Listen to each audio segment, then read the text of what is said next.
Strange, yet true stories. Tales from the light side, the dark side, and the other side. I'm Steve White. A glitch in time, or maybe a parallel world turning temporarily into a sine wave and crossing paths with your known reality for a brief patch. Or maybe your recollection of the past is just a little bit askew. This next story was submitted to us by a subscriber to Strange But True Stories. It details two experiences which left him questioning his memory and the construct of time itself. The first experience I had was a little over 30 years ago. I had just graduated from high school, and I was dealing with a breakup I had with my high school sweetheart. Susie, my now ex-girlfriend, had a very good friend named Karen. The two girls were very close, and they did everything together. It was clear that this was a relationship that would last forever. One day, my mom was reading the newspaper, which she did every day without fail, front to back.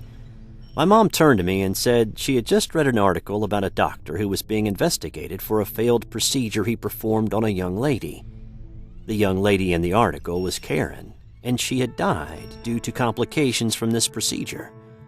My mom asked me, "Is this one of Susie's friends?" I was stunned while looking at the photograph of Karen in the newspaper. I was just thinking, Susie must be devastated. Yet, I couldn't muster up the courage to talk to Susie and tell her how sorry I was to hear about Karen.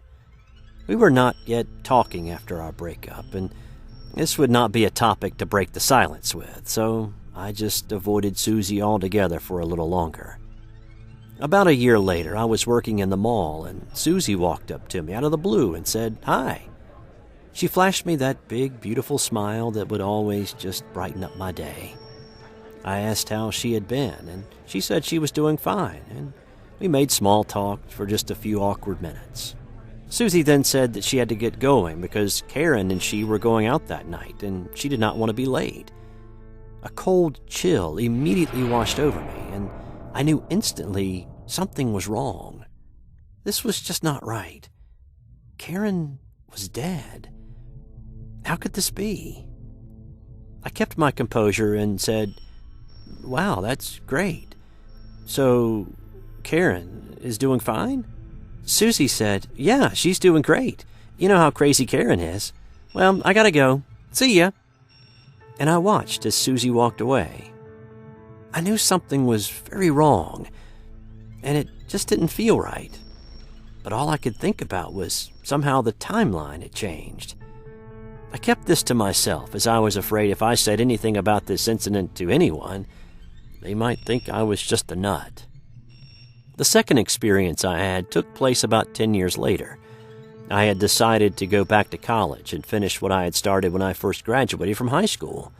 I was excited about getting back into the classroom, as I had always enjoyed learning new things. My first day in school, I was sitting in English class waiting for the professor to show up and start the lecture. The door opened, and instead of the professor walking in, it was Mary. Now, Mary is a girl who briefly dated my friend Frank back in high school. Now, I may have trouble remembering names sometimes, but I never forget a face. I looked at her and thought to myself, wow, she looks great. I mean, too good. In fact, she looked as if she had not aged a day since I had seen her last back in high school. Mary smiled and walked over to me and said, "Hi, I am so glad to see someone I know. I was so scared about starting school."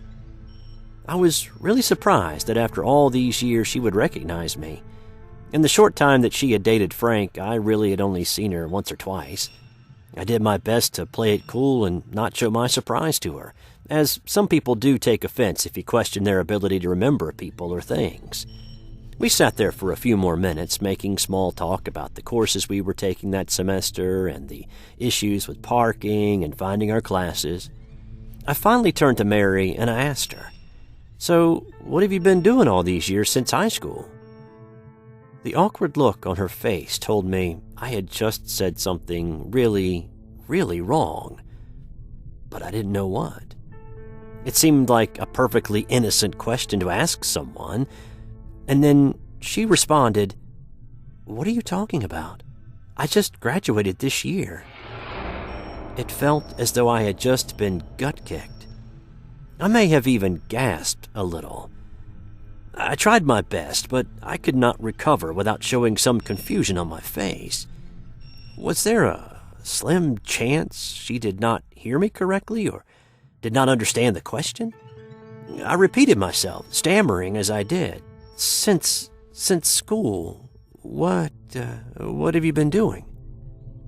Mary still had a look on her face as though there was something wrong with me. She said, "I graduated, signed up for school, and waited for the summer to end." The internal dialogue in my head said, there is something wrong with the timeline again. This would explain why she looked so young and as if she had never aged. For Mary, she had just graduated high school and started college the following fall. For me, I had already been out of high school for almost 12 years. How could this be? I know even if she was held back 1 year, she did not hang out in high school for over 10. Just then the professor walked in and broke the uncomfortable feeling between us with a distraction of his lecture.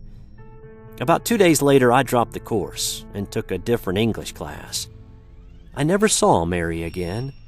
Though I have always wanted to speak with a physicist about these two incidents and the possibility of some type of time glitch, I have opted to keep quiet all these years. This has been another strange but true story, submitted to us by a viewer like you. Has something strange ever happened in your life that you have never shared with anybody you know because you figured they would think you were crazy? Share it with us. Send an email to strangebutTrueStories2@gmail.com. Leave us a comment and let us know what you think. And subscribe for videos delivered each week. Thanks for all the support of our many subscribers and commenters. We are truly humbled and blessed by your support. I'm Steve White. Until next time.